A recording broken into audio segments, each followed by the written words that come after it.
Donc, comme nous n'avons pas traité ceci en détail dans le cours, puisqu'on l'a décalé ce chapitre, c'est le travail à distance, donc je suis obligé chaque fois, mais en réalité, en faisant ce travail, on lui donne plus de temps, comme s'il est traité d'une façon normale dans les cours. Donc, charge et décharge. D'après, d'abord, les langages qu'on utilise. Soit on trouve charge d'un condensateur et décharge d'un condensateur, soit qu'on utilise le dipôle RC est soumis à un échelon de tension ascendante ou un échelon de tension descendante. L'équivalent de la phrase courante, charge et décharge d'un condensateur, on peut trouver comme titre. Et rappelez-vous, dans un examen du baccalauréat, le titre il est significatif. Lorsque je lis le titre, déjà je dois avoir la partie du cours et les exercices qu'on a traités. Vous allez trouver la première question. Si on trouve charge d'un condensateur, sûrement vous allez trouver en première question, en se basant sur le schéma, en appliquant la loi d'additivité de tension, établir l'équation différentielle, que vérifie-t-elle? Puis la suite, la solution, et ainsi de suite. C'est-à-dire, essayez de lire attentivement le titre de la partie et elle vous donne les exercices que vous avez l'habitude de traiter. Parfois, il y a une question qui manque, parfois, il y a une autre question qui apparaît. À la fin, toujours il y a une question d'application. Soit que vous avez rencontré dans un exercice, soit que vous n'avez jamais entendu parler. Et dans ce cas-là, cette question, ça demande une synthèse des questions précédentes.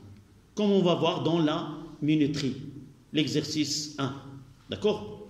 Lorsque vous empruntez les escaliers, vous utilisez un poussoir et la lumière s'allume dans les escaliers d'une façon automatique.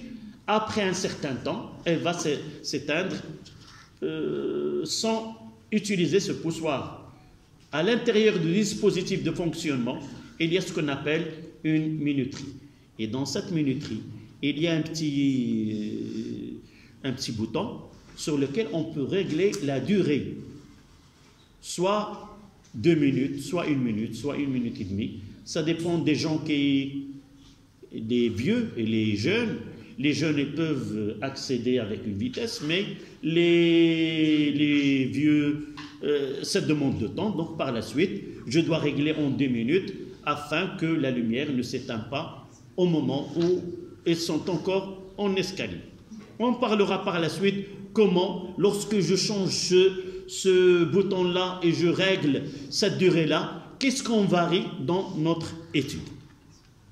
Donc, dans un exercice, comme vous voyez dans le cas ici, je vais changer le schéma que vous avez ici à un autre schéma qui permet de traiter la charge et la décharge d'un condensateur.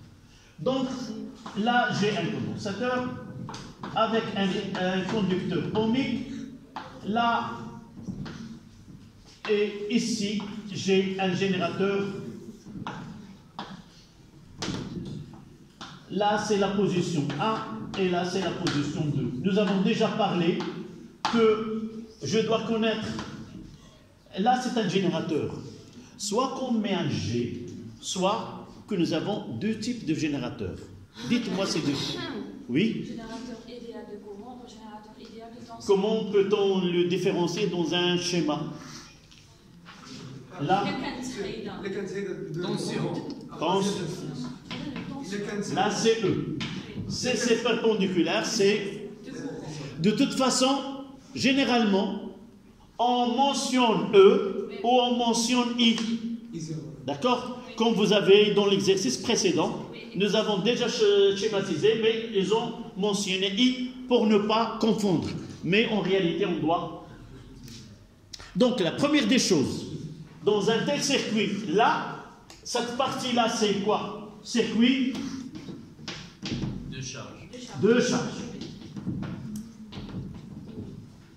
circuit de charge où il y a un générateur. Et de ce côté-là, circuit de décharge. Dans les deux, il y a un conducteur ohmique et un condensateur. Enfin qu'on bascule le cas de l'autre côté, on n'aura que le condensateur et R, mais pas de générateur ici. D'accord. Deuxième chose, on doit mentionner le sens conventionnel de courant électrique sur le schéma. Mademoiselle, tu suis et tu écriras par la suite. Oui. On peut dire que l'essence de courant, quand on a un générateur, le même, et quand on a un récepteur... C'est très bien, donc c'est un dipôle qui est actif, donc le sens ou ce qu'on appelle la convention générateur. La convention générateur, d'une façon générale, que ce soit avec un conducteur, avec un générateur ou autre, lorsque le sens de I est le même que E, c'est convention générateur. Lorsqu'ils sont en sens inverse, convention récepteur. On le verra même dans un condensateur. D'accord? Donc, voilà la première des choses. Je mentionne ce sens à côté de chaque dipôle. Pourquoi? La deuxième étape, c'est de schématiser les tensions entre les bornes de chaque dipôle dans le circuit. Toujours, autre que, à part le générateur, tous les autres doivent être pris en convention récepteur. C'est-à-dire, là, je mettrai UC, et là, je mettrai UR, dans le sens inverse. Et dans ce cas-là, ce UC est égal à Q sur C, et dans ce cas-là, UR est égal à R. Voilà les choses que je dois. Ces écritures ne sont valables que si ces conventions sont respectées. S'il y a un changement, vous entrez, comme votre camarade vient de dire, on ajoute un mois, soit devant celui-là, soit devant celui-là. Parfois, on vous oblige à avoir une convention qui est générateur pour un conducteur qui n'est pas générateur mais passif. Oui. Moi, on verra par la suite, juste après. La deuxième chose qu'on peut trouver dans un exercice, on veut visualiser la tension aux bornes d'un dipôle donné. Soit le visualiser à l'aide d'un générateur, d'un oscilloscope, soit de le traiter par un intermédiaire comme comme nous avons déjà dit, par un terme qui est spécifique, un système d'acquisition. Un système d'acquisition. Une petite remarque. Je vous ai envoyé toutes les expériences que je fais ou qu'on va voir ici. Vous pouvez les avoir dans le groupe WhatsApp. Une petite remarque, peut-être vous la connaissez. Vous avez un compte Google, il vous offre le photo Google, il vous donne une capacité d'emmagasiner dans Google Drive. Ah, oui. Qu'est-ce que vous allez sur votre portable, vous faites une synchronisation avec votre compte photo Google ou Drive. Photo Google, c'est automatiquement. Vous choisissez les photos. Par exemple, pour vous, vos photos, si vous pouvez garder vos photos personnelles, ne pas les envoyer, vous choisissez le WhatsApp, par exemple, les vidéos le WhatsApp peuvent être envoyées d'une façon automatique. Et ainsi, juste après, vous pouvez effacer ces vidéos du portable. Ou vous allez choisir l'envoyer au Google Drive, vous-même, et là, il doit être emmagasiné. J'ai des expériences qui datent depuis longtemps. Et vous pouvez revenir après un certain temps. Là, même les devoirs, même tous les documents que vous avez, vous pouvez les emmagasiner ici. 15 gigas, c'est énorme pour vous. Moi, j'ai fait le premier, le deuxième, le troisième, j'ai 3 comptes. C'est 45 gigas. Et même le troisième, il est en train de... On me demande d'acheter. Donc, essayez ces expériences de les emmagasiner et par la suite les revoir. Évidemment, si vous constatez qu'elle est utile. Sinon, vous les voyez et vous les effacez. Donc, je reviens là. Il me demande de... je vais essayer de... si ce n'est pas déjà fait, on voyait comment visualiser la tension aux bornes de condensateur à l'aide d'un oscilloscope et à l'aide d'un système d'acquisition. Dans ce système, il y a le GLS et il y a un ordinateur, un logiciel sur l'ordinateur. Si nous avons le temps, on peut le faire par la suite en mécanique. Faire le mouvement d'un objet. Je vous demande de le faire. J'avais des élèves qui l'ont déjà fait. Ils ont filmé la chute d'une bille et l'ont traité par ce système-là. Et ils ont fait un très bon travail en utilisant un logiciel pour traiter ce mouvement et arriver à l'équation horaire de mouvement. On le fera par la suite. Donc, comment visualiser une demande? Comment peut-on brancher un condensateur pour voir la tension entre ces bornes? D'abord, un oscilloscope nécessite, c'est pas nécessite, il a 2 voies. Soit qu'on la nomme voie A et voie B, soit qu'on la nomme voie 1 et voie 2. D'accord? Qu'est-ce que cette voie? Cette voie, il a une entrée et une masse. La masse, on la schématise comme ça. N'oubliez pas, il y a aussi la Terre. Il y a la Terre et il y a la masse. La Terre, c'est une borne.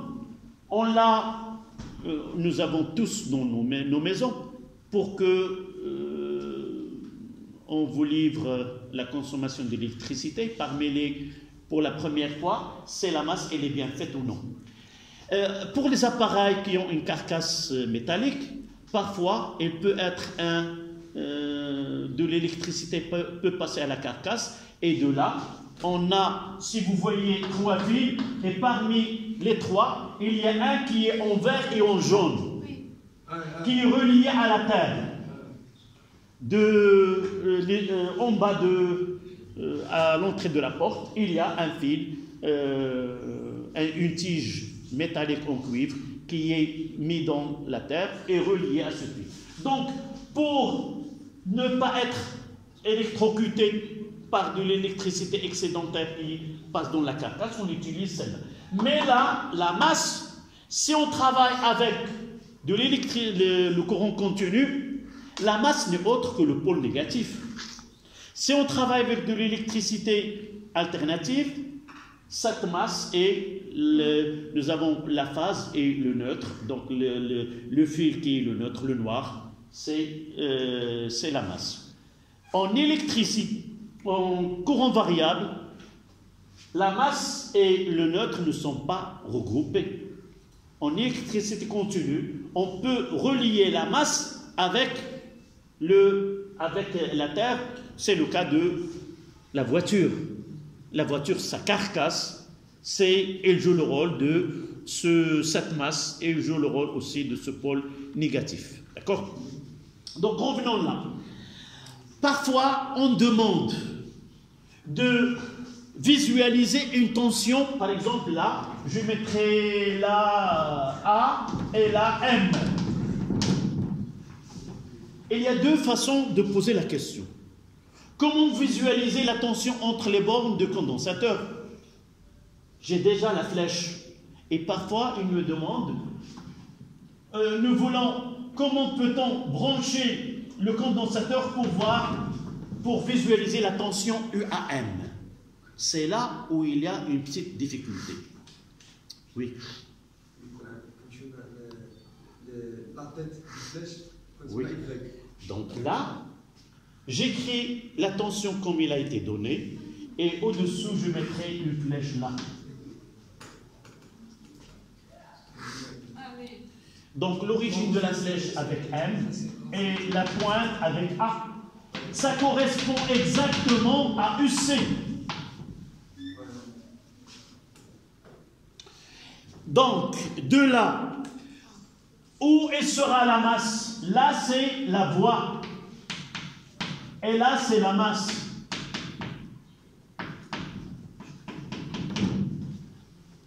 Donc, je dois mettre la masse de côté de quel point? De M. Donc là, je mettrai comme ça. Et je mettrai la flèche A, c'est-à-dire ici.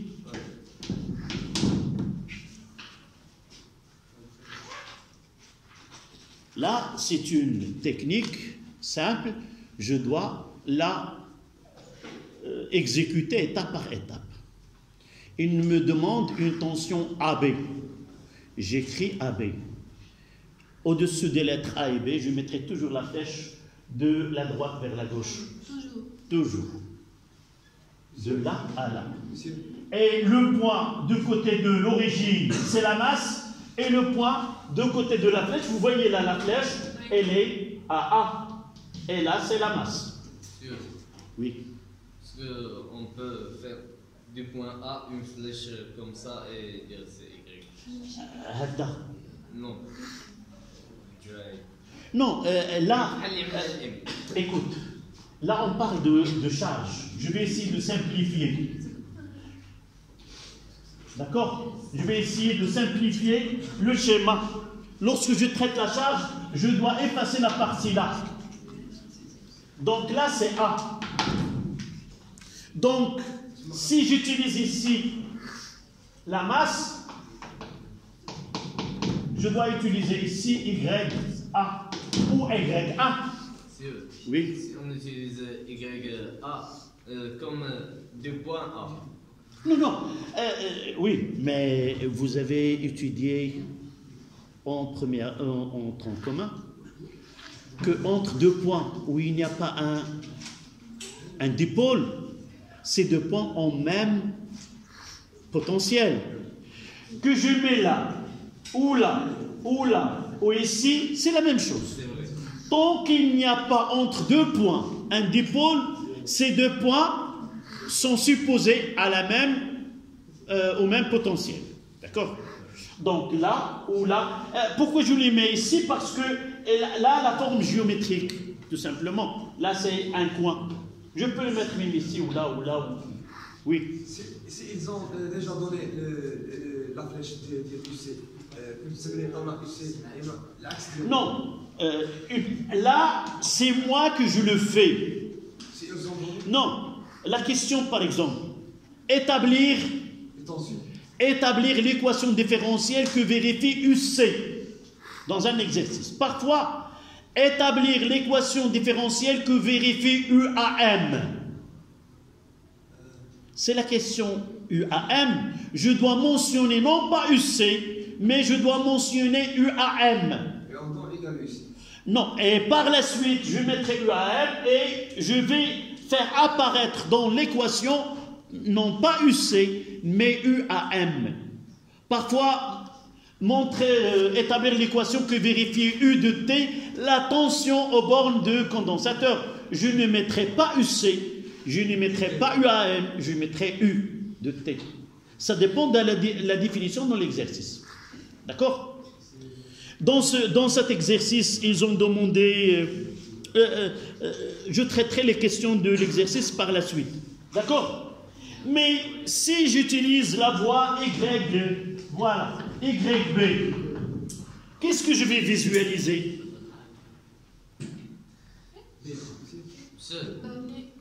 D'abord, la première des choses, je ne l'ai pas dit, lorsque j'utilise un branchement avec un oscillateur, un oscilloscope, toujours la tension visualisée, là c'est quoi?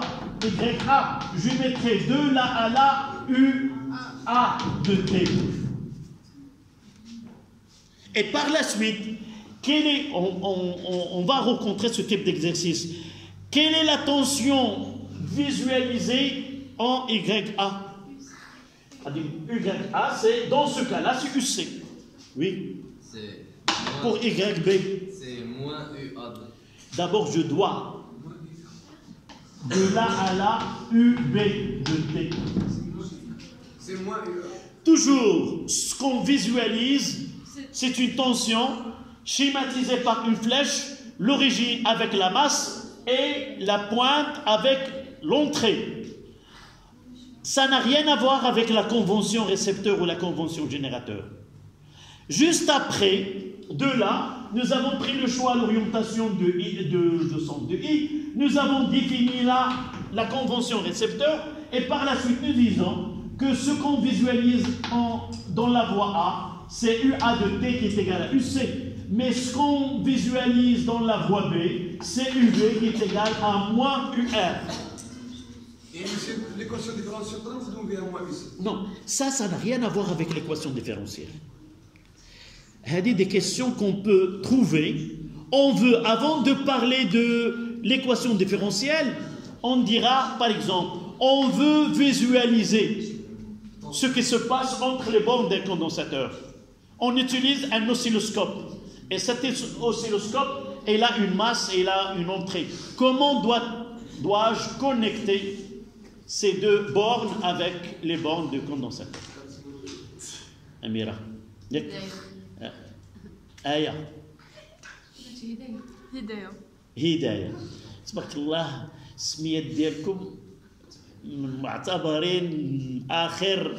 نعم هداية. نعم. Quelle est ta question?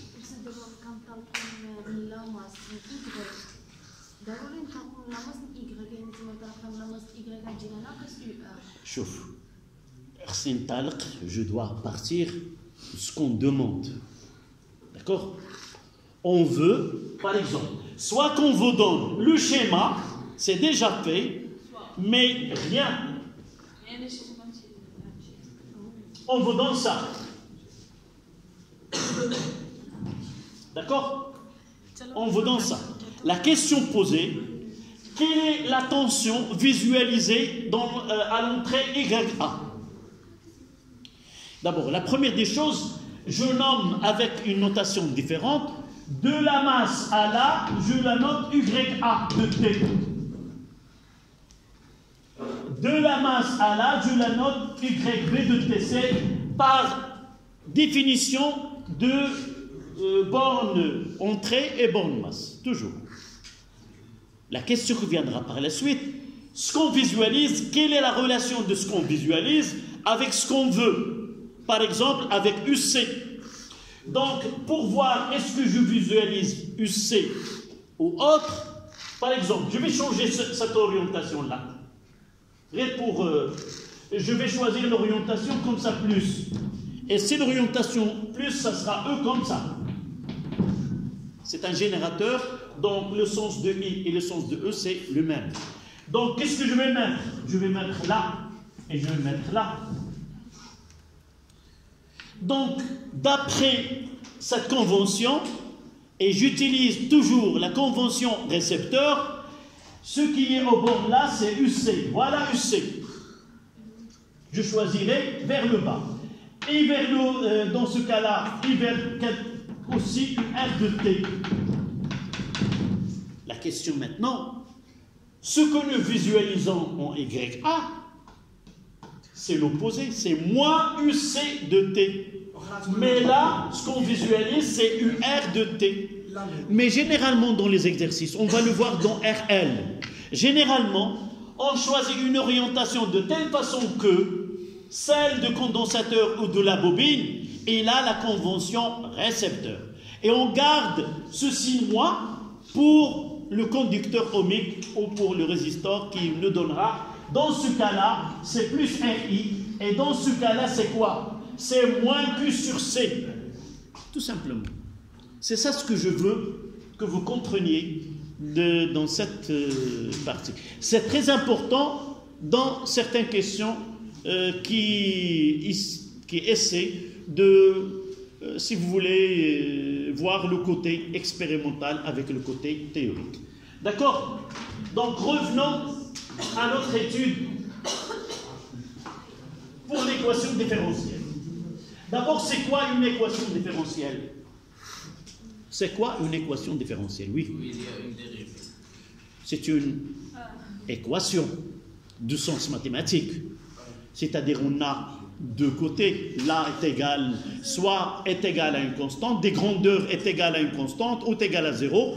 Donc, c'est une relation mathématique qui lie une fonction avec ses dérivés. Elle peut être dans cette équation soit le dérivé premier, dérivé second ou autre.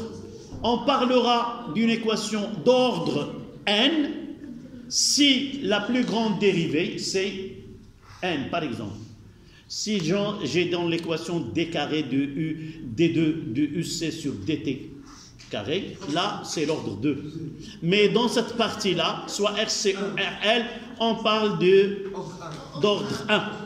Donc, je fais le schéma là.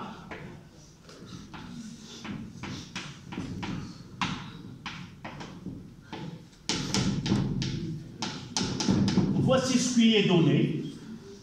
Donc, pour moi, je mettrai là CUC. Et là, je mettrai UR. C'est la première des choses. C'est schématiser les tensions des dipôles qui se, dans ce circuit-là. Deuxième, c'est choisir un sens où j'appellerai la loi d'émail.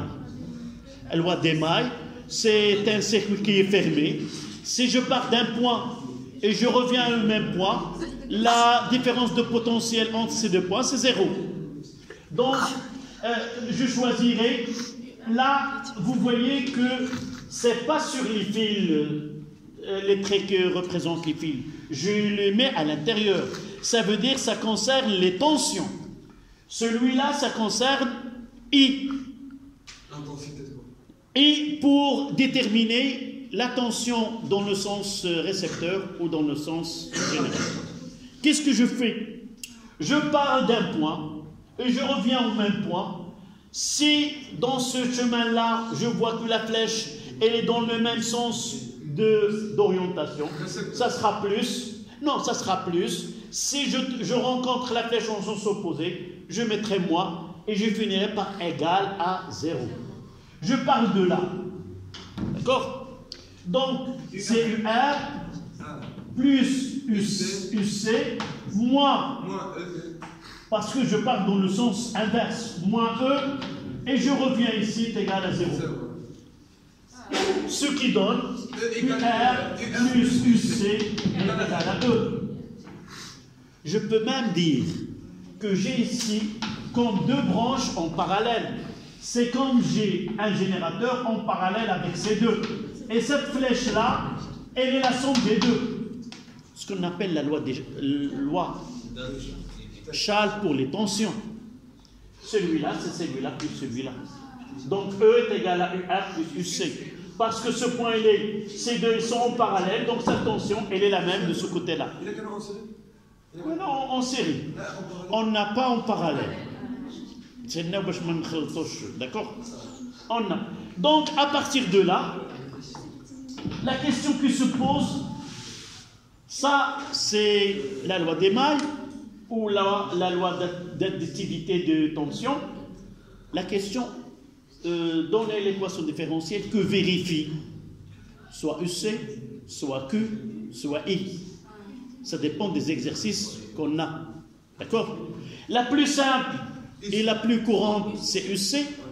Donc, sans oublier, à côté de mettre QI, c'est D2Q sur DT. C'est l'intensité de courant algébrique instantanée. Et Q est égal à C fois UC. Et avec ces trois, c'est I est égal à C D2UC sur D. Ces trois, c'est obligatoire dans un exercice de RC, qu'il s'agit de la charge ou la décharge. D'accord? Là, nous l'avons défini.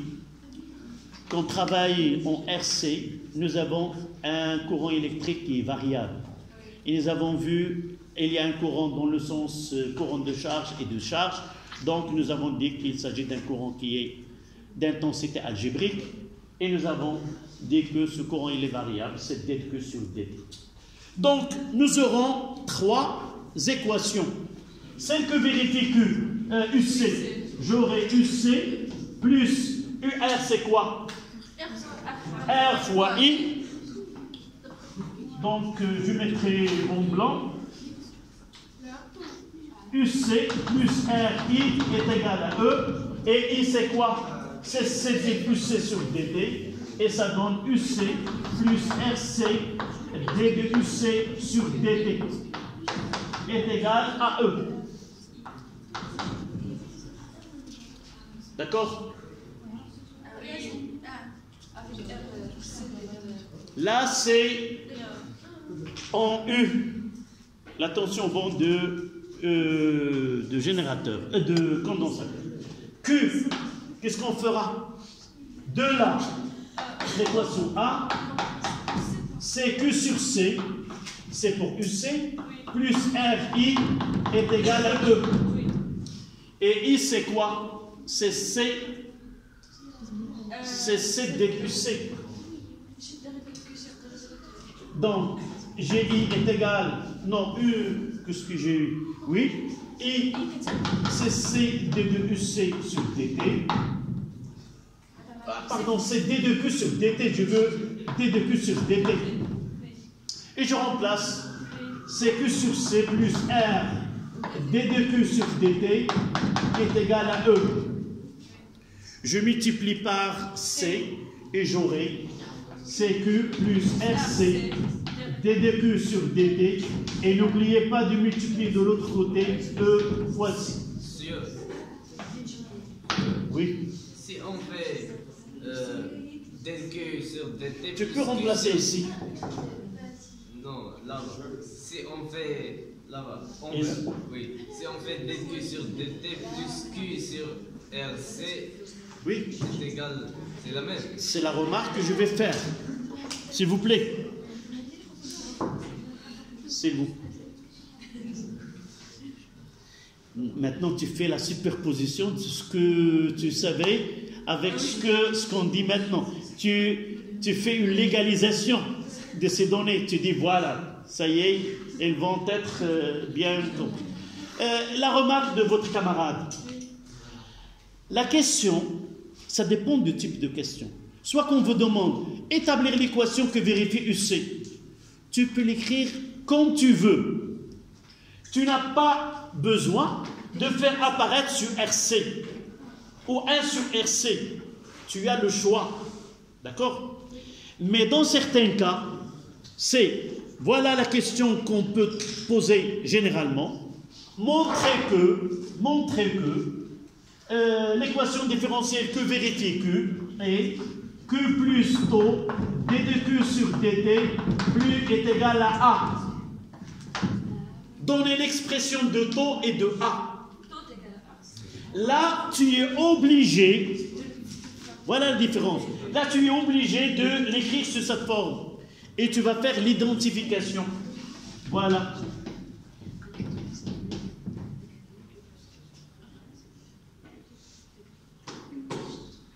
Hidaya, tu vois avec des yeux grands, est-ce qu'il y a quelque chose qui n'est pas...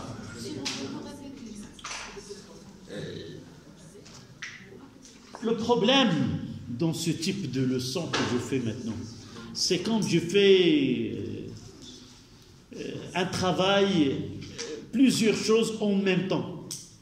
J'essaie de profiter de l'occasion pour vous faire passer la plupart des questions qu'on peut rencontrer. Et dans cette façon-là, les choses n'entrent pas facilement, ne se comprennent pas facilement. Je reviens dans un exercice. La façon avec laquelle on pose la question, c'est elle qui détermine mon travail. Je vais choisir la question la plus simple. Établir l'équation différentielle que vérifie Q de t. Tu as le choix de la présenter à la fin comme tu veux.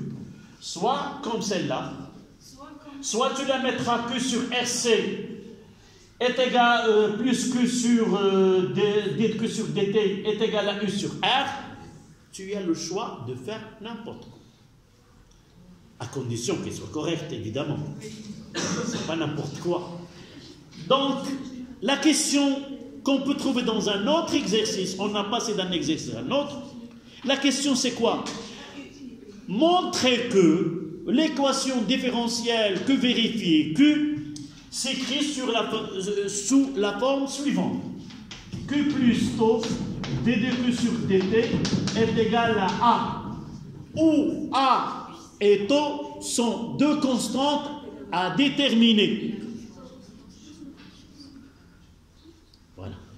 Donc tu es obligé de faire ce travail et de faire apparaître Q. Pardon, là c'est Q. Tu dois faire apparaître Q seul. Donc il y aurait un coefficient devant dq sur dt et il y a une constante O2 est égale à A. Donc tu vas écrire par identification. Donc taux ça sera RC et A ça sera E fois C. Voilà, le travail est terminé. D'accord? Ceci s'applique non pas à Q mais aussi à U, à toutes les équations. D'accord?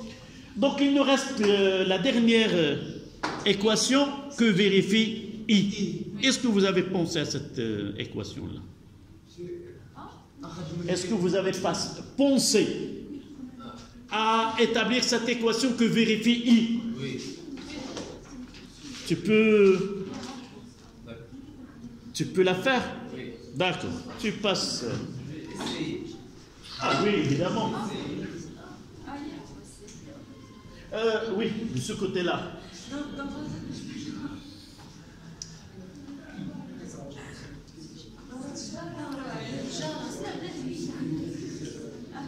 Oui, ta copine, toujours il me rappelle la fin de la séance.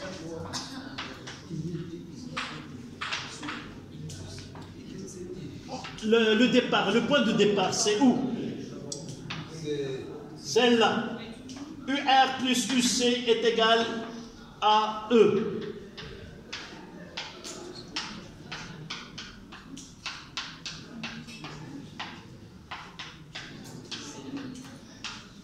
D'accord? Tu prends ton souffle et tu dois discuter avec toi-même. Qu'est-ce qu'on demande? Non, on demande que vérifie I. Voilà. Donc UR doit être, c'est très bien, plus UC, c'est quoi? Oui, tu les mettras UC. Non, mettra UC est égal à E.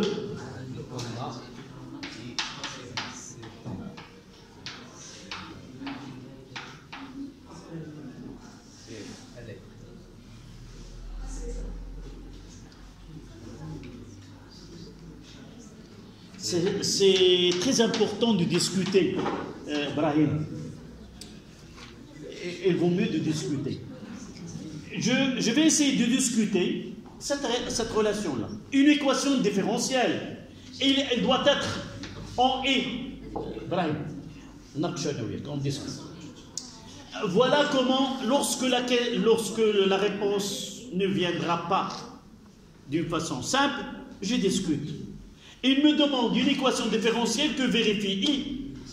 Donc je dois avoir parmi les grandeurs que doit ici, c'est la dérivée de I. Nous avons la dérivée de Q, la dérivée de U. Donc je dois avoir la dérivée de I. Dérive cette équation. On va voir ce qu'on aura. R c'est une constante. Donc R dt sur dt. Plus quoi?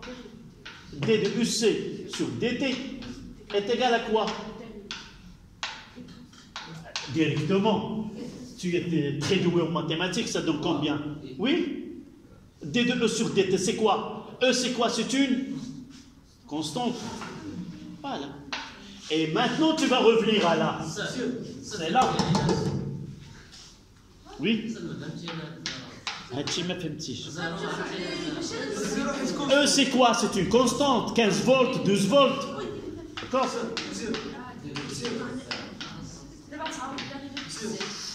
Voilà, c'est très bien. Et il ne reste qu'à multiplier par C.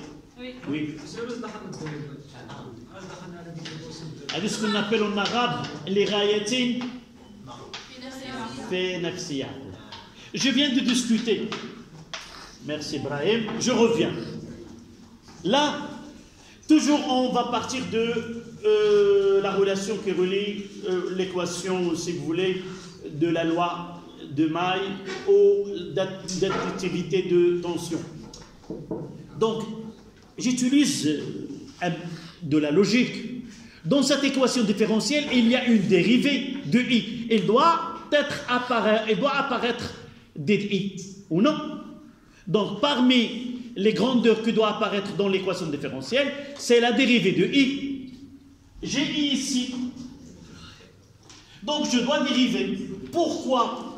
Si j'ai bien révisé mon cours, je sais que d de uc, i, là, c'est 7 d de uc sur dt, là. Là. Donc, en dérivant, voilà, en dérivant cette équation, j'aurai dt sur dt et j'aurai d de uc sur dt qui est là. D'accord? C'est pour cela que j'ai dit, si tu n'as pas eu l'occasion de voir comment on aboutit à cette équation, tu le feras jamais. Donc, tu dois passer par la connaître. Et on va le voir même dans le dipôle RL par la suite. Nous aurons une équation qui est très difficile que vérifie UB par la suite. D'accord? Vous prenez 5 minutes.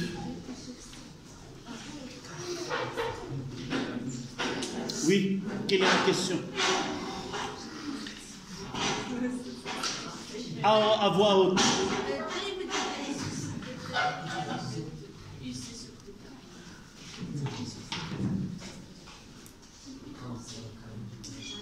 Écoute, mademoiselle, à la fin de cette question-là, tu vas mettre en tête que la charge d'un condensateur, l'équation différentielle, se fait de 3 manières. UC, Q, et tu vas mettre en tête que I nécessite un travail spécial. C'est que, quoi? Je ne remplace pas dès le départ, mais je dois effectuer la dérivée de cette relation entre les tensions. Sans oublier que I est égal à 7 de UC sur dt. C'est ça la clé de... Là c'est quoi? Nous savons que I est égal à 7 de UC sur dt. C'est-à-dire que d de UC sur dt est égal à I sur C. D'accord?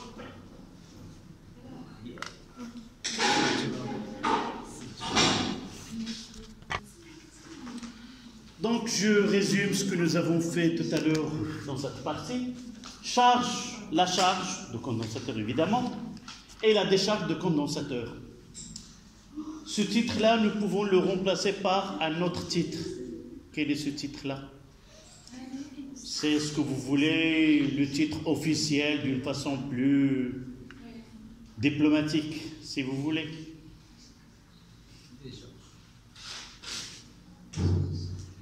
Les deux. De tension, oui. Ça, c'est le titre, si vous voulez, d'une façon plus... Le dipôle RC est soumis à un échelon de tension ascendante. Et là, le dipôle RC est soumis à un échelon de tension qui est descendante. Ça veut dire, si je mettrais là c'est T, je mettrai là c'est E égale à 0,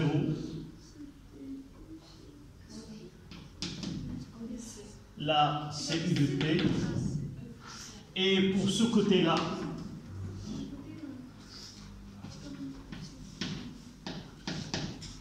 et là c'est E égale à 0.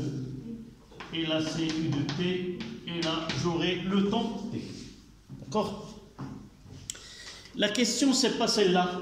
Comment puis-je en déduire si, en réalité, dans la première partie, on nous a demandé d'établir l'équation différentielle concernant la charge? Comment peut-on en déduire ces équations-là par simple phrase? Comment puis-je écrire ces deux sans refaire le travail tout entier? Oui. R c'est égal à 0. Quoi? Égal à 0. Pourquoi? Car c'est décharge, donc pas générateur. Tout simplement, la différence entre ces deux-là, c'est qu'ici, il n'y a pas de générateur idéal de tension. Ça veut dire E est égal à 0. Et j'écris tous les RC, DDUC. Là où il y a E, je vais mettre 0. Plus UC est égal à 0. Là, c'est Q plus RC, D2Q sur DT est égal à 0. Évidemment, il n'y a pas de E. Il va rester la même. I plus RC, D2I sur DT est égal à 0. Oui. J'ai une question, monsieur. Même si on n'a pas le générateur, même si le condensateur joue le rôle de condensateur dans ce cas, même si, même si, le condensateur oui, joue le rôle de non, générateur. je ne dois pas entendre par la suite cette phrase-là. Un condensateur, dans notre programme, dans les exercices, toujours on le traite sous sa convention récepteur. Qu'elle soit toujours, tu vois comment j'ai dit la dernière fois, jamais on traite un condensateur, qu'il soit en phase de charge ou de décharge, sauf si c'est imposé. Mais toujours, si j'ai le choix, par exemple, dans la décharge, il me demande, je dois faire ce schéma-là. Je ne vais pas dire dans ce cas-là, le générateur, il va se décharger, donc il va débiter un courant, donc il joue le rôle. Non, j'entre pas dans cette discussion. D'accord? Je fais le même travail, sauf que j'enlève le générateur et j'attribue à eux 0. Sans discussion, sans appliquer d'autres choses. D'accord? Là en bleu, toutes les équations, on admet. Parfois, d'où vient? On admet. En réalité, en mathématiques, en deuxième année, on doit étudier les équations différentielles. Parmi ces équations différentielles, celle d'ordre 1, et il n'y a que celle que nous étudions ici en physique, normalement doit être traitée en mathématiques. D'après les années précédentes, j'avais un collègue qui fait étudier un prof de mathématiques. Au départ, il était un physicien, il a étudié en branche sciences physiques et il a fait les mathématiques.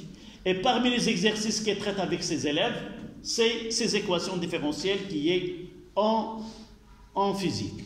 C'est-à-dire, là, c'est normalement dans le programme des mathématiques. Pour nous, il y a plusieurs façons. Vous laissez cette équation par la suite. Vous perdiez des choses plus importantes que celle-là. On ne vous demande jamais de montrer que E petit e, c'est ça ce que vous dites, E petit e est égal à 1 demi CE. Mais à la fin, je donnerai, d'accord?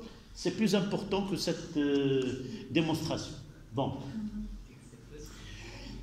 Le cas le plus difficile qu'on demande, on vous donne F. Pourquoi j'ai fait F?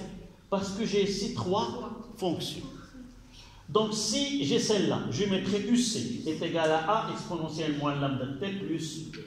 On peut trouver A majuscule, on peut trouver B majuscule, on peut trouver au lieu de lambda alpha, au lieu de alpha, je dois changer par alpha pour ne pas que vous, avec la loi, de décroissance radioactive, moins alpha T. Dans certains cas, on peut vous donner, vérifier que UC est égal à E facteur de 1 moins exponentielle moins T sur taux. Ou parfois, vérifier que la solution UC est égale à A, facteur de 1 moins exponentielle moins T sur taux, et donner l'expression de A et l'expression de taux. Donc ce sont des questions qui peuvent varier d'un exercice à un autre. On va essayer de prendre le cas le plus difficile, le cas général. C'est celui-là. La première des choses, c'est une équation qui est générale. Elle est toujours, pour qu'il coïncide exactement avec notre cas, nous avons des conditions initiales et des conditions finales. Dans le cas de la charge, nous avons à l'instant t est égal à 0, on le trouve cette phrase dans l'exercice. Le condensateur est initialement non chargé. Ça veut dire UC de t UC de 0 est égal à 0 et Q0 est égal à 0. D'accord? Et autre condition que nous connaissons à l'avance, à un temps très grand, la tension aux bornes de condensateur est celle qui est aux bornes de générateur. Et là, on écrit, ces conditions sont nécessaires. Sans les rappeler, on n'arrive pas à établir les expressions de ces grandeurs. Et je mettrai que UC infini est égal à E et Q, si vous voulez, infini est égal à Q max. Une chose qu'on utilise en langage, on parle de la charge et on parle de la quantité d'électricité. Donc lorsque je mets Q en majuscule, c'est la quantité d'électricité que peut emmagasiner le générateur et elle est par convention positive. Q, c'est la charge de condensateur. Et cette charge-là, c'est une grandeur algébrique. Elle peut être positive comme elle peut être négative. Nous avons dit au cours de la charge, ce Q, elle augmente au cours du temps.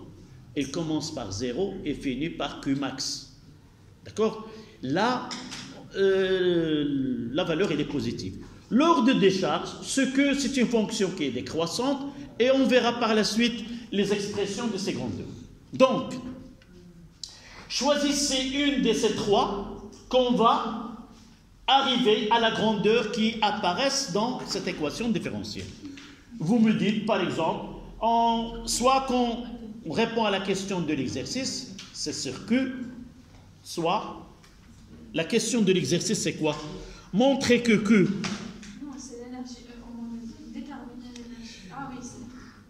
D'abord, la tension aux bornes de générateur, l'intensité est enfermée, puis depuis longtemps déterminée. La tension aux bornes de générateur. Oui. Yalla, on va traiter l'exercice. Il y a un indice ici qui nous donne ces grandeurs-là. À quoi égale cette tension aux bornes de générateur? Et lisez bien et mettez un tiret au-dessous de la phrase est enfermé depuis longtemps.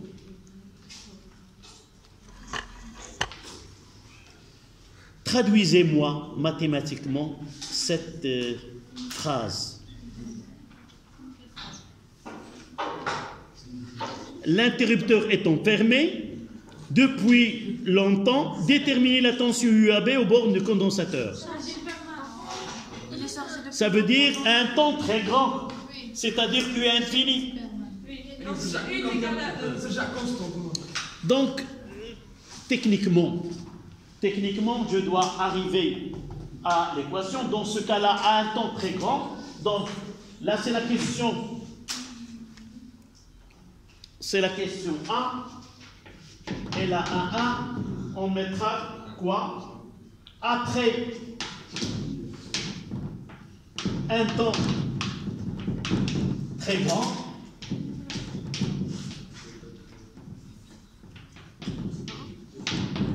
c'est-à-dire U infini est égal à UAB, est égal à E. On va le nommer régime permanent.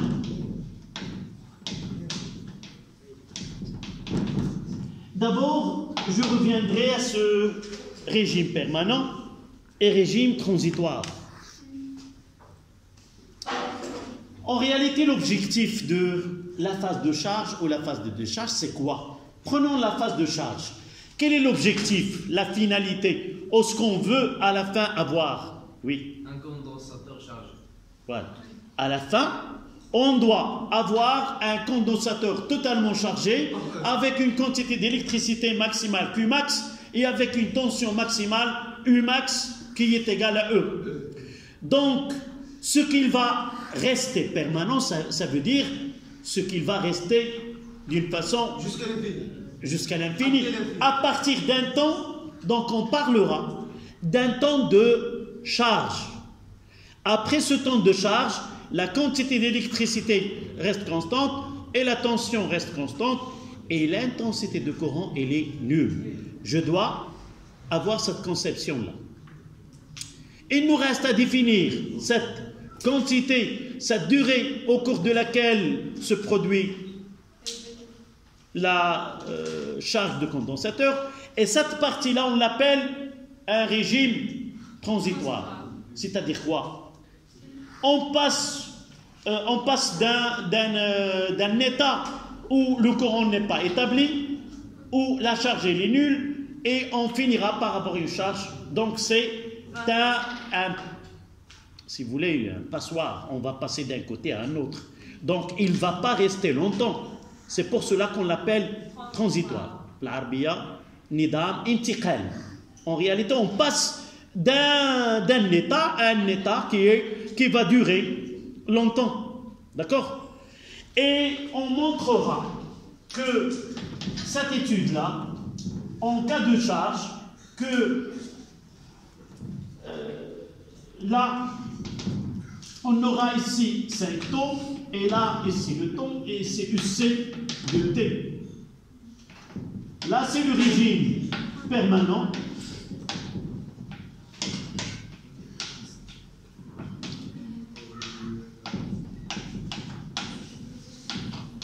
Et le régime, là, régime transitoire.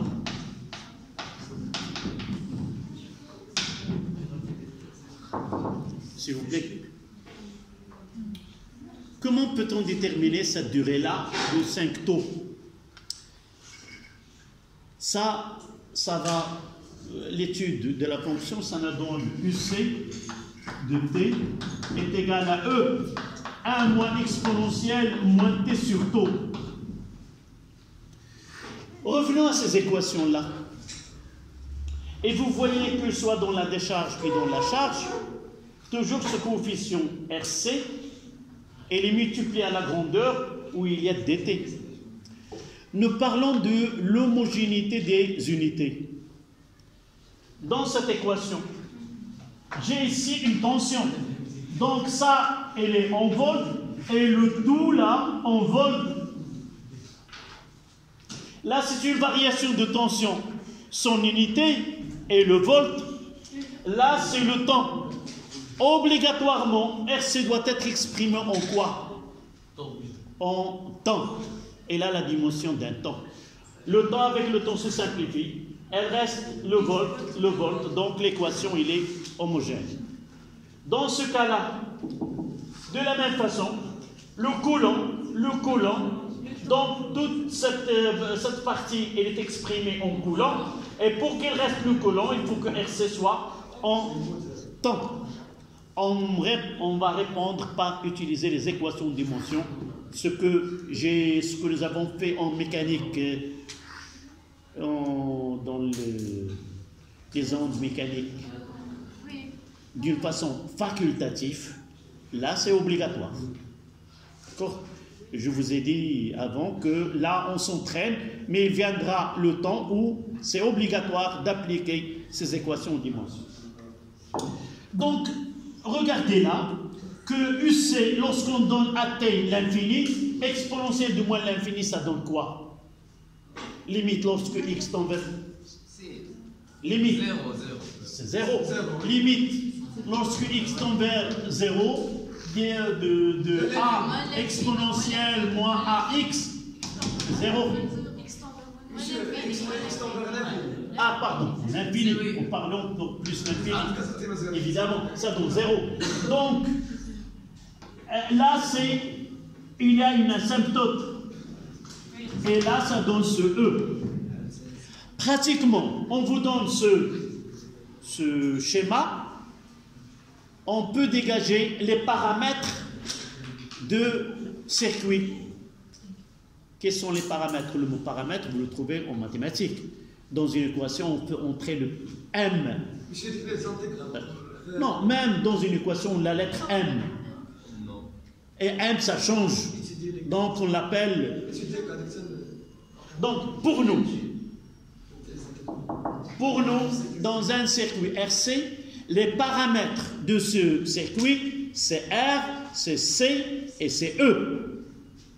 Si on vous demande exprimer tel UC en fonction de temps et de paramètres du circuit, il doit apparaître E ou R et C. D'accord? Donc, comment dois-je travailler? La première des choses, l'asymptote là, et je détermine E. Parce que lorsque t tend vers l'infini, ça donne E. Donc là, dans les régimes, c'est E. Une autre, c'est la tangente à l'origine. Comment peut-on déterminer l'équation de la tangente? Oui. Là, ça me fraîche le film. Non. Comment, ma question c'est quoi?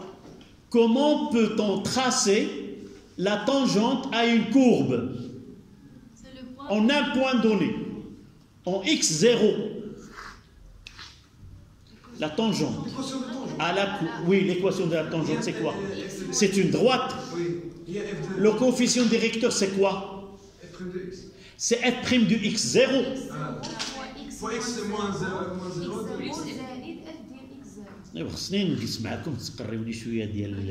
les mathématiques. Donc la première des choses, sa tangente, ça sera y est égal à ax plus b. Donc je dois déterminer le coefficient directeur. C'est quoi? C'est la dérivée de la fonction en ce point. Par exemple, dans notre cas là, je dérive uc. Donnez-moi u' de c, la dérivée. Ça donne quoi? Là, E, c'est une constante. C'est 0. Le moins avec le moins, ça donne quoi? C'est E. N'oubliez pas. C'est E sur taux, exponentielle moins t sur taux. Voici la dérivée. Et je vais donner à t quoi? 0 pour avoir ce coefficient directeur. Donc, c'est UC' de 0. Ça donne E sur taux. Vous êtes d'accord? Donc l'équation, évidemment, je simplifie. À l'instant t est égal à 0, c'est une droite, y est égal à ax. En réalité, pour vous, en mathématiques, qu'est-ce que vous allez faire? Vous allez chercher de la limite de f de x moins ax. Si c'est 0 ou c'est b, et on va remplacer. Pour nous, nous avons de la chance que ce b, elle est nul dans ce cas-là. Donc, quelle est l'équation de cette tangente-là? C'est une tension U est égale à quoi? Le coefficient directeur, c'est E sur taux fois T. Donc, je vais essayer de déterminer le taux. C'est quoi taux? UC. Donc, ce point-là, en ce point-là, c'est un point où il y a E et il y a un temps, je mettrai T de E. Si je remplace quoi? UC quoi? Par E. Ce point-là, les coordonnées de ce point, CU est égal à E. Et je noterai que T est égal à taux ou est égal à TE pour ne pas anticiper la réponse. Donc, qu'est-ce que je vais faire? Je remplace UC par quoi? Par E. Donc, E est égal à E sur taux fois TE.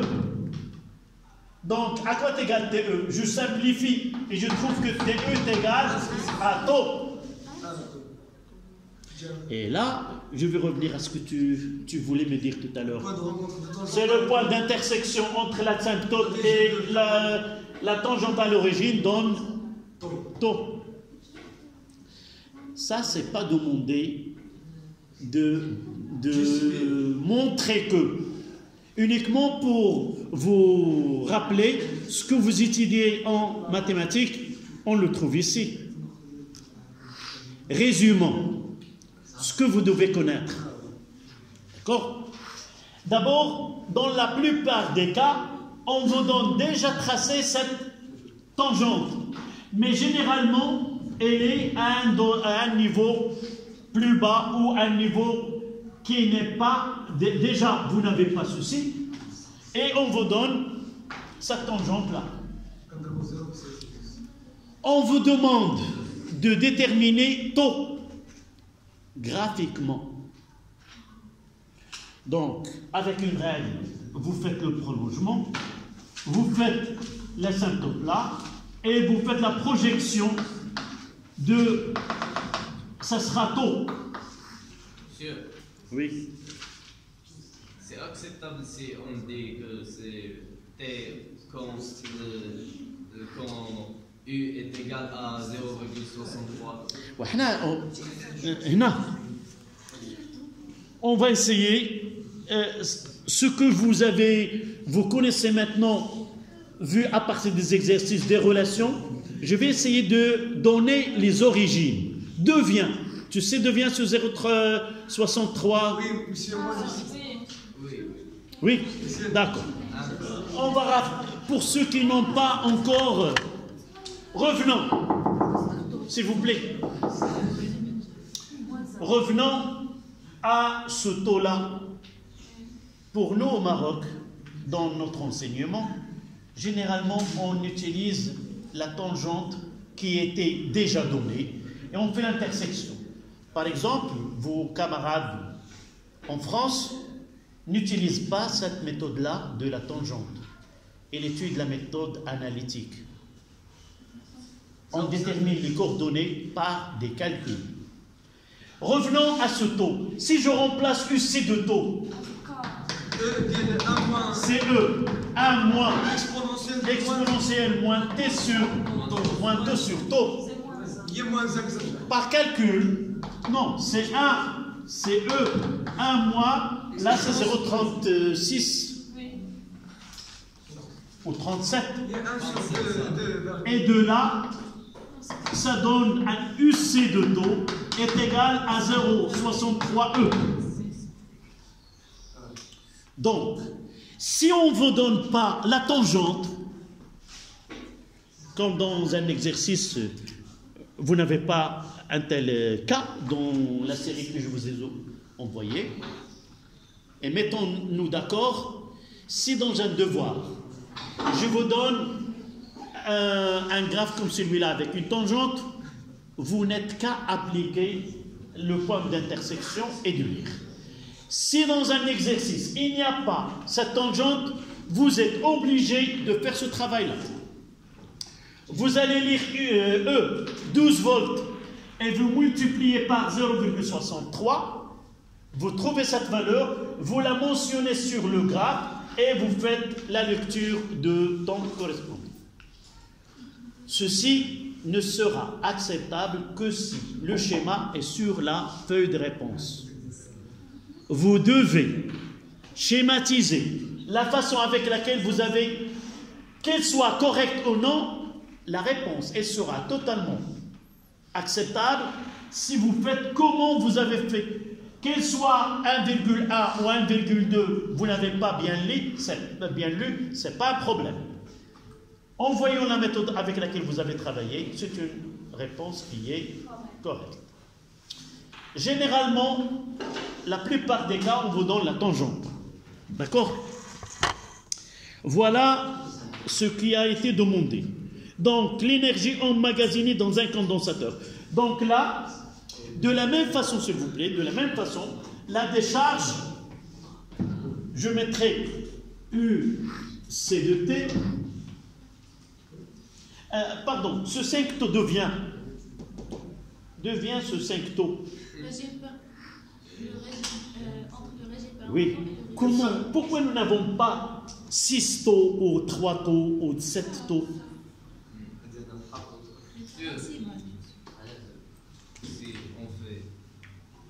Dis-moi par phrase, comme ça. Quand on arrive à 80... Tu complètes ce que ta copine vient de dire. Et là, c'est à partir de là qu'on peut considérer qu'on est en régime permanent. Oui. Ça veut dire quoi? Le condensateur est totalement chargé. En réalité, c'est pas jamais la courbe, elle est confondue avec l'asymptote. Jamais. C'est-à-dire, jamais on aura 100%. Donc, on va dire 99%. Et une fois qu'on va donner à ce UC est égal à 99 là, voici, je ne vais pas faire ces calculs, 0,992 est égal à E 1 moins exponentielle de T sur T de charge. T de charge. Et je ferme. Et de là, c'est 0,99 est égal à 1 moins exponentielle moins T sur T. T de charge.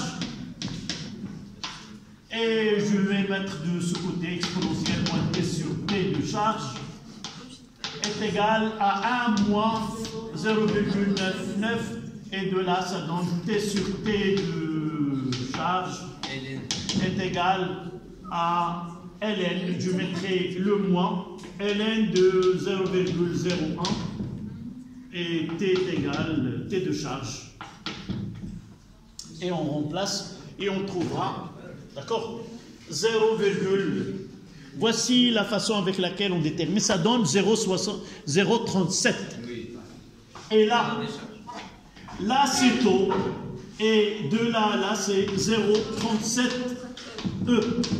Monsieur, oui. C'est acceptable si on ne démontre pas. Oui, c'est acceptable. 0, du fait qu'en réalité on le démontre en cours. Toutes les démonstrations de cours sont prises comme des règles à utiliser, sauf si la question montrait que. Alors ça, vous n'avez qu'à démontrer. D'accord?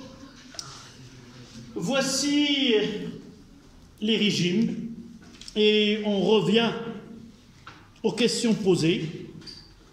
C'est l'énergie. On parlera de cette énergie emmagasinée.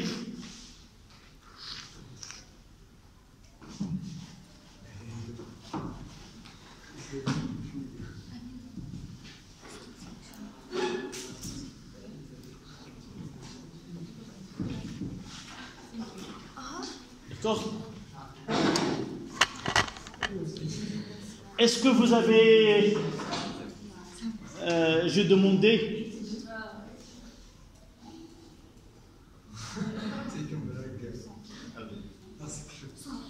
écoute, à la fin, la plupart des leçons sont restées en privé.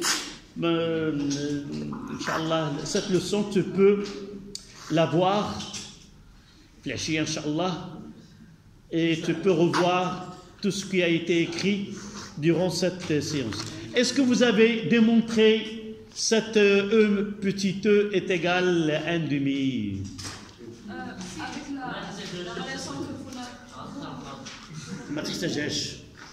Et n'oublie pas, à partir de l'année prochaine, tout ce qu'on vous donne prêt à utiliser, tu dois le démontrer. À partir de l'année prochaine, Inch'Allah. Dans vos études supérieures, c'est fini ce travail que le prof fait tout le travail. Le prof donne des indications et vous laisse l'initiative au cours des TD de répondre à ces démonstrations. Donc il vaut mieux parfois Oui, tu m'as donné. Celle-là, elle est acceptable. Donc, brièvement, la puissance est égale à U fois I. Ça, ce que nous avons étudié en première année. Le produit de l'intensité que parcourt un dipôle fois la tension entre ces bornes constitue la puissance instantanée là, puisque j'utilise. Et là, si on vous demande de déterminer un dipôle donné, il suffit de connaître U de ce dipôle. Dans le cas de condensateur, on le garde U. Mais I, c'est quoi? C'est C d de UC sur dt. Donc cette puissance P, c'est U fois C d de UC sur dt. Là, c'est une puissance. Donc, en réalité, c'est d de E sur dt. Et vous voyez là, cette partie-là, je simplifie, et j'aurai d de E petit e égale à U C fois C fois d de UC.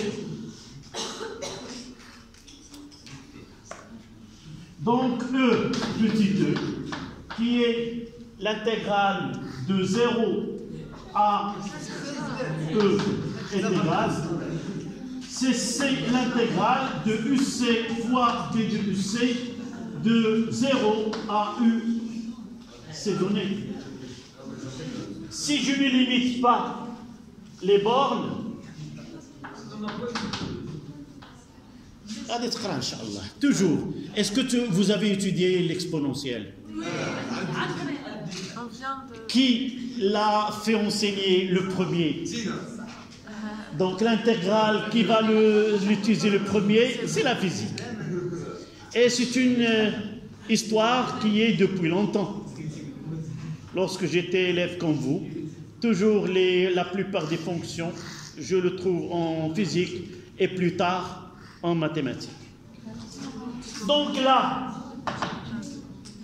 E, ça donne, ça c'est une constante C, c'est X, d de X, c'est la primitive de X, ça sera X carré sur 2. Donc ça sera UC carré sur 2. C'est plus simple. Il y a les درتيهنا. Plus moi même que c'est plus simple على هذه ما كاينش ما plus simple على هذه. 3 combien? 1 2 3 4 lignes. Tu as fait 1 2 3 4 et tu as donné la réponse en 5. 5 lignes. Comment? Tu as étudié la primitive. Lorsque, s'il vous plaît, lorsque je ne détermine pas les bornes, tu peux travailler comme s'il s'agit d'une primitive. Je peux le mettre là, c'est une constante K, l'intégrale de la primitive de X. La primitive de X, ça sera X carré sur 2. C'est pour cela, ce n'est pas demandé la démonstration de cette... Donc, oui. Ça y est. Une autre chose. Yalla. Sur la démonstration de celle-là. L'équation différentielle de l'énergie. L'énergie électrique. Tu l'as donné. Donner l'équation différentielle que vérifie l'énergie. Tu la laisses. Décharge. Comment? Décharge. D'accord. On discutera après. Donc, la question qui vient juste après, c'est l'énergie emmagasinée par un condensateur. Donc, ça sera un demi. S'il vous plaît, pour la question de l'énergie emmagasinée, on doit préciser, soit après, mais n'oubliez pas cette phrase au début qui est quoi? Après longtemps. Ça veut dire, là, toujours on vous donne d'une façon camouflée dans quel régime on est. Parfois, on vous donne calculer l'énergie à l'instant t égal. Et on va passer à la courbe définir l'instant et lire la tension ou la charge et appliquer la formule adéquate. D'accord? Donc, dans ce cas-là, ça sera E, petit e, 1 demi, c'était combien? 47 micros, 47 10 moins 7 fois 15 au carré. 10 moins 6, oui. 10 moins 6. Ça donne combien? Donc 0,5 fois 47 fois 10 moins 6, multiplié par 15 au carré, ça donne 5,28, 10, à peu près 5,3, 10 à la puissance moins 3 joules. C'est à peu près. Donc, passons à la question suivante. S'il vous plaît. Ça y est? Moselle, tu vérifies est-ce que c'est ce que tu as trouvé ou la même valeur? C'est bien. Je vais refaire ce schéma qui est sur la feuille pour comprendre. Je vous ai envoyé, si vous vous rappelez, un petit... le titre, c'était « Charge et décharge d'un condensateur » sur la plaque. Et vous voyez, dans ce travail-là, il y avait la même chose. Ici, un conducteur ohmique, sauf qu'ici, il n'y a pas de LED. Là, c'est R. Là, c'est le condensateur. Et là, c'est le générateur.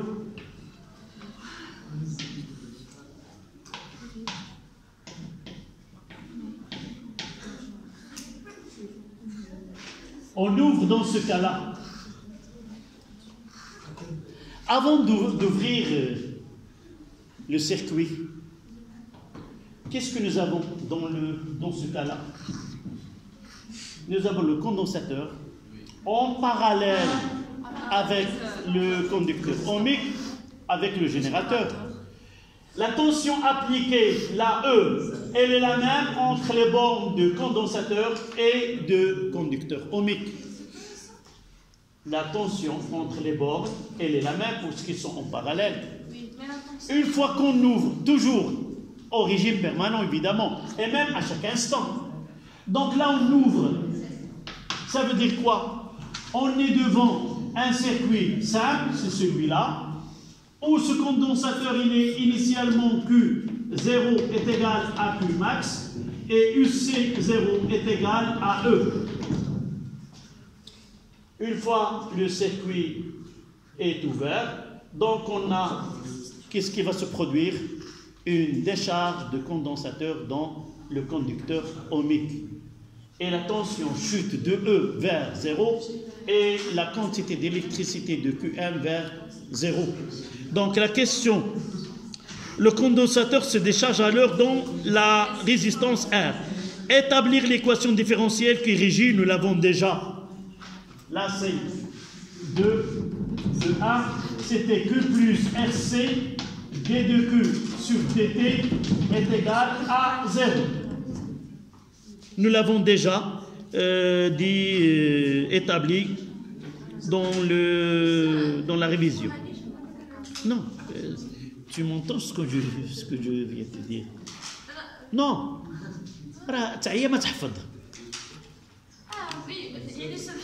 Pourquoi moi, dans ce cas précis, je n'ai pas refait? Nous avons déjà établi les trois avec Q, avec UC, avec I, et même nous avons déduit celle-là. Mademoiselle, j'ai dit tout à l'heure, c'est dans un exercice. On vous demande d'établir l'équation différentielle lors de la charge. Vous la déterminez d'une façon adéquate avec toutes les démonstrations. Si tu passes, voilà, si tu passes à la deuxième partie, dans la décharge, il suffit d'écrire. Dans la décharge, E est égal à 0. On en déduit, voilà. C'est pas la peine de revenir dès le début. Oui.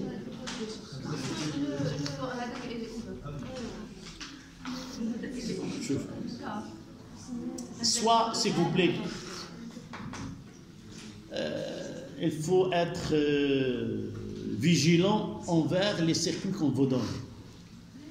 La plus vigilante qu'on a des belles dièques. Quels sont les circuits qui confient un interrupteur qui bascule entre deux positions.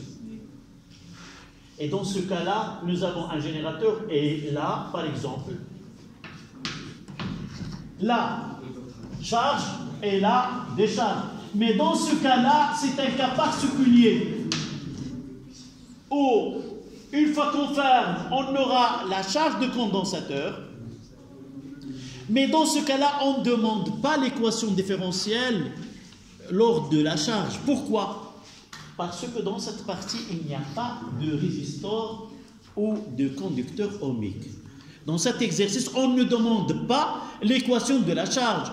Pour avoir une équation de la charge, on doit mettre ici R, ici uniquement un fil. Et dans ce cas-là, en fermant, nous avons un conducteur RC en charge, et lorsqu'on fait basculer de l'autre côté, on a RC sans générateur qu'il y a la décharge. Ce schéma-là, dans un exercice, n'est valable que dans un exercice dont le but d'étudier la décharge d'un condensateur. Jamais on vous pose établir l'équation différentielle pour la charge. Pourquoi?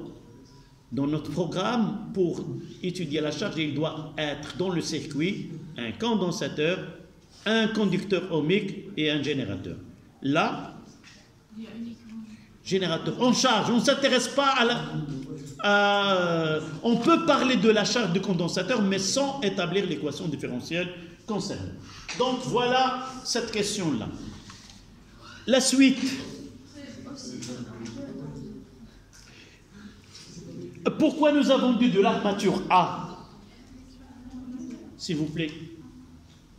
Parce que ce que nous avons vu lors de la charge et la décharge, nous avons deux armatures A et B, une qui est chargée positivement et l'autre qui est chargée négativement. Toujours dans nos équations différentielles, on choisit la charge de la plaque reliée au pôle positif, c'est-à-dire celle où le courant entre. Ça veut dire que elle est positive dans ce cas, dans ce cas-là. D'accord? Donc revenons à la question qui suit, établir l'équation, montrer que cette équation différentielle admet une solution de la forme QA. Dites-moi comment je vais vérifier ceci. Mademoiselle, d'après mes constatations, que tu interréagis avec ce qu'on écrit, comment peut-on... Oui, tu peux que les choses soient bien emmagasinées aussi dans ta mémoire. Qu'est-ce que je dois faire maintenant? Je prendrai la solution qui a été donnée, que A est égal à quoi? Une constante K exponentielle moins lambda T. Et j'ai raison d'utiliser le lambda tout à l'heure. Je n'ai pas utilisé alpha parce que dans l'exercice, ils ont mentionné lambda et non pas alpha. Yalla, qu'est-ce que l'on va faire?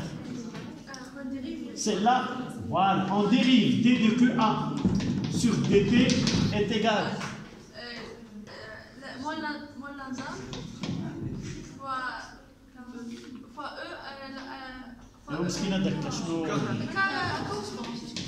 non constante, lorsque les multipliés, on la garde. Lambda f de x prime est égal à lambda f prime de x. Mais f de x plus A prime, c'est F prime de X. Coefficient mathématique. Oui. Voilà. Monsieur, c'est lambda pour exponentiel des moins lambda. Exponentielle moins lambda t. C'est ça.